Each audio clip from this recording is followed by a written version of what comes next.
ভাইকে আমরা জিজ্ঞাসা করবো, ওই যে এখানে ভাই বসে রয়েছে। আসসালামু আলাইকুম ভাই। ওয়ালাইকুম সালাম। কেমন আছেন? আলহামদুলিল্লাহ ভালো আছি। ভাই একটু আগে যে হযরত মাওলানা আব্দুল কবির আদিয়াবাদী সাহেব বয়ান করলো, আপনার কাছে কেমন লাগছে? জি আলহামদুলিল্লাহ খুব ভালো লাগছে। হুজুরে এই গ্রামে আসার কারণে আপনাদের মনের অনুভূতিগুলো কেমন? জি আলহামদুলিল্লাহ খুব ভালো। হুজুর আমাদের গ্রামে আসার কারণে আমরা খুবই আনন্দিত।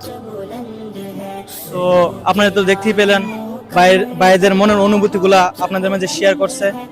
বাবা ও বাবা, আল্লাহ তাআলা এমন বিশাল এক মাঠ কায়েম করবে ময়দানে মাহশরে। একটা মানুষ পা রাখার জন্য যতটুক পর্যন্ত জায়গার প্রয়োজন হয়, আল্লাহর রাসূল বলেন ততটুক পর্যন্ত জায়গা পাইবে। তুমিও থাকবা ওই মাঠের মধ্যে, আদম নবীও থাকবে ওই মাঠের মধ্যে, নূহ নবীও থাকবে ওই মাঠের মধ্যে। আল্লাহ তাআলা সমস্ত মানব দানবকে এক মাঠের মধ্যে রাখবে। কি করবে রাইখা? আল্লাহ বলেন ওয়ানাদাউল মাওয়াজিনাল কিসতা লিয়াউমিল কিয়ামাহ। আমি আল্লাহ তাআলা হাসরের ময়দানে একটা বিচারের পাল্লা দাঁড় করায় দিব। বিচারের পাল্লাটা এমন থাকবে, এক পাল্লার মধ্যে মানুষের নেকি ওজন করা হবে, আরেক পাল্লার মাঝে মানুষের প্রতি ওজন করা হবে। আল্লাহর রাসূল বলেন নেকির পাল্লা পারি হইলে জান্নাতের ফেরেশতা আছে স্বাগতম জানাইয়া জানাইয়া আল্লাহর বান্দাদেরকে জান্নাতে নিয়ে যাবে। আর বদির পাল্লা পারি হয়ে গেলে জাহান্নামের ফেরেশতারা থাকবে, হাতের মধ্যে হ্যান্ডকাপ লাগিয়ে দিবে, পায়ের মধ্যে বেড়ি পড়ায় দিবে, গলার মধ্যে ধূপ লাগায় ফেলবে। অপমানিত গোলামের ন্যায় জাহান্নামের মধ্যে দে নিতে থাকবে। কিন্তু আশ্চর্যের কথা হইল, আল্লাহ তাআলা ওই পাল্লার গোড়ার মধ্যে দাঁড় করায় রাখবে বাবা আদমকে।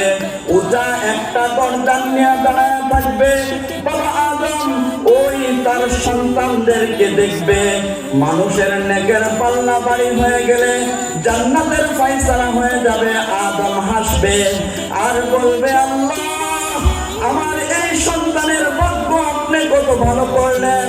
দুনিয়াতে নেক আমল করলো, জান্নাতের ফয়সালা হলো। আর যদি কোনো বান্দার বদের পাল্লা পারি হয়ে যায়, জাহান্নামের ফয়সালা হয়ে যাবে। আদম নবী দাঁড়ায় দাঁড়ায় কাঁদবে আর বলতে থাকবে, ও মাওলা এই বান্দাটা দুনিয়াতে পাঠাইলেন, দুনিয়াতে নেক আমল করতে পারে নাই, আজ তার জাহান্নামের ফয়সালা হয়ে যাচ্ছে। এভাবে আদম নবী কখনো হাসবে আবার কখনো কাঁদবে। এভাবে আল্লাহ তাআলা একজন একজন করে মানুষেরা আমলনামা মাপবে। আমলনামার মধ্যে একজনের পর একজন আসবে, কারো জান্নাতের ফয়সালা হবে, কারো জাহান্নামের ফয়সালা হয়ে যাবে। জাহান্নামের ফয়সালা যাদের হবে, আল্লাহর রাসূল তাদের জন্য কখনো কখনো সুপারিশ করবে। আল্লাহর রাসূল এভাবে হাসরের ময়দানের মধ্যে দৌড়াদৌড়ি করতে থাকবে। একবার পাল্লার কাছে পয়গাম্বর আসবে, আবার পুলসিরাতের গোড়ায় আল্লাহর রাসূল যাইবে, আবার হাউজে কাউসারের নিকট নবীজি যাইবে, গিয়া তার উম্মতদেরকে রক্ষা করবে। নবী আলাইহিস সালাতু ওয়াস সালাম বলেন, আশ্চর্যের কথা হইল, এক পাল্লার মধ্যে যখন নেক মাপা হবে, আরেক পাল্লার মধ্যে বদি মাপা হবে, আমার একজন উম্মতকেও যখন এভাবে মাপা হবে, আমার এক উম্মতের জাহান্নামের ফয়সালা হয়ে যাবে। আল্লাহর ফেরেশতারা তাকে জাহান্নামের দিকে নিয়ে যাবে।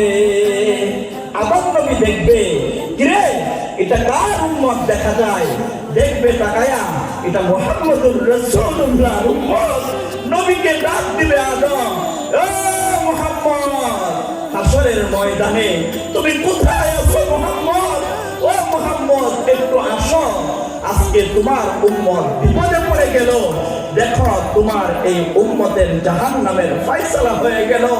এই আওয়াজটা এত জোরে আদম নবী দিবে, দেওয়ার পরে এক প্রান্তে মুহাম্মদুর রাসূলুল্লাহ থাকবে, দৌড়িয়ে আসবে, আয়েশা বলবে, বাবা আদম আজকে আমাকে কেন ডাকলেন, কেন স্মরণ করলেন? তো দেখো তোমার উম্মত জাহান্নামের দিকে নিয়ে যাচ্ছে। তখন আল্লাহর রাসূল বলেন, তাকে হ্যান্ডকাপ পরায় ফেলবে, পায়ের মধ্যে বেড়ি পরায় ফেলবে, গলার মধ্যে চোখ লাগিয়ে ফেলবে। অপমানিত গোলামের নেই সামনের চুলে ধরে ধরে জাহান্নামের দিকে নিয়ে যাইতে থাকবে। আল্লাহর রাসূল পিছন দিক দিয়ে থাকবে, ইয়া মালাইকা, ও ফেরেশতারা একটু দাঁড়াও, একটু দাঁড়াও। ফেরেশতারা দাঁড়াবে না, হাঁটতেই থাকবে। আর পয়গম্বর পিছনের দিক দিয়া দৌড়তে থাকবে, পয়গম্বর পিছনের দিয়া দৌড়তে থাকবে। আর বলবে, ও ফেরেশতারা দাঁড়াও, একটু দাঁড়াও না, শোনো না আমার কথা। কিন্তু ফেরেশতারা আল্লাহর কথা ছাড়া হাসরের ময়দানে আর কারো কথা শুনবে না। নবী যখন দৌড়তে দৌড়তে ক্লান্ত হয়ে যাবে ফেরেশতাদের পিছনে, এভাবে নবীজি তার থুতার মধ্যে হাত রাখা আরশের দিকে তাকাবে। আরশের দিকে তাকায়া বলবে, এ আল্লাহ, আমাকে না বলেছিলা তুমি আমাকে সন্তুষ্ট করবা, হাসরের ময়দানে আমারে কাঁদাইবা না। ইয়া আল্লাহ, ফেরেশতারা আমার কথা শুনছে না, আমার তো কান্নায় আমার বুক ফেটে যাচ্ছে। মাওলা, বলো না ফেরেশতাদেরকে দাঁড়াতে। আল্লাহ আরশ থেকে আওয়াজ দিবে, ও ফেরেশতারা, একাই সামনে যাইতে পারবি না। আজকে আমি মুহাম্মদুর রাসূলুল্লাহকে খুশি করে ছাড়বো। দেখ আমার নবী কি বলে, তোদের সাথে কি বলতে চাই। এ কথা বলার পর ফেরেশতারা দাঁড়ায় যাবে, দাঁড়ায় বলবে, ওগো আল্লাহর হাবিব, বেয়াদবি মাফ করবেন, কেন আমাকে ডাকলেন, আমাদেরকে ডাকলেন? ও আমার এই উম্মতকে কেন জাহান্নামের দিকে নিয়ে যাচ্ছ? কই ইয়া রাসূলুল্লাহ, তার বদির পাল্লা ভারী হয়ে গেল। তো তাহলে তার আমল নামাটা কি আমার সামনে একটু মাপা যাবে? তো হ্যাঁ, মাপা যাবে, চলো।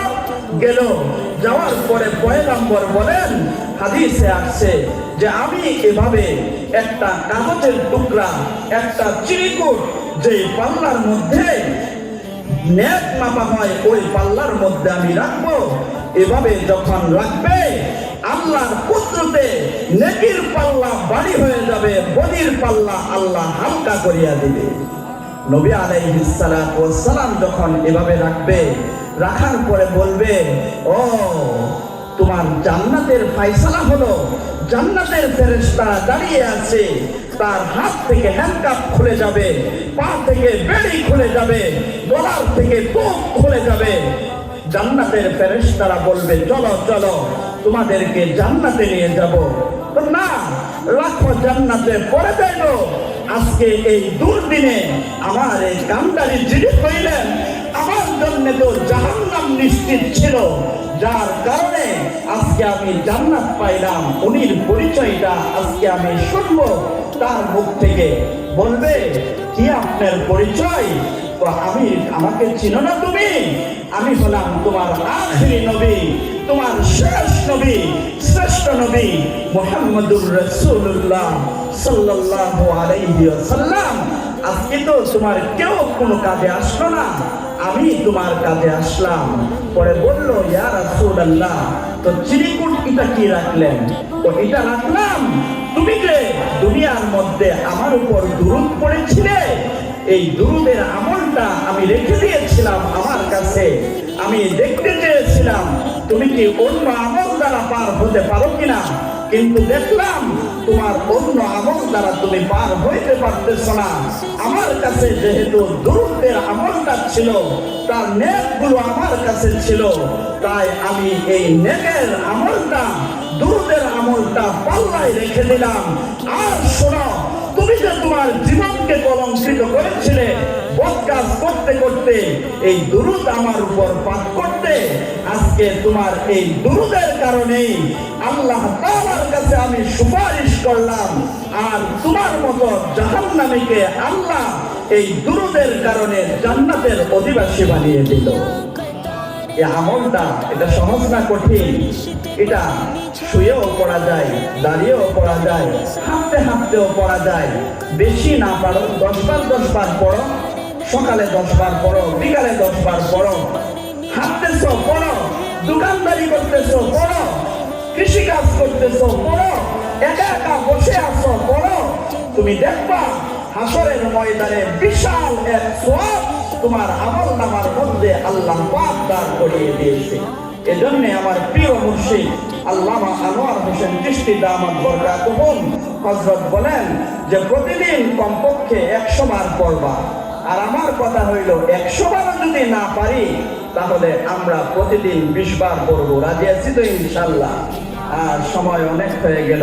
বিলাসের কথা হইল যে মাদ্রাসা, এটা একটা নতুন মাদ্রাসা দিয়েছে, নতুন মাদ্রাসা দিয়েছে মাওলানা সানাউল্লাহ। অত্যন্ত বিচক্ষণ লোক, অত্যন্ত বিচক্ষণ লোক। আপনারা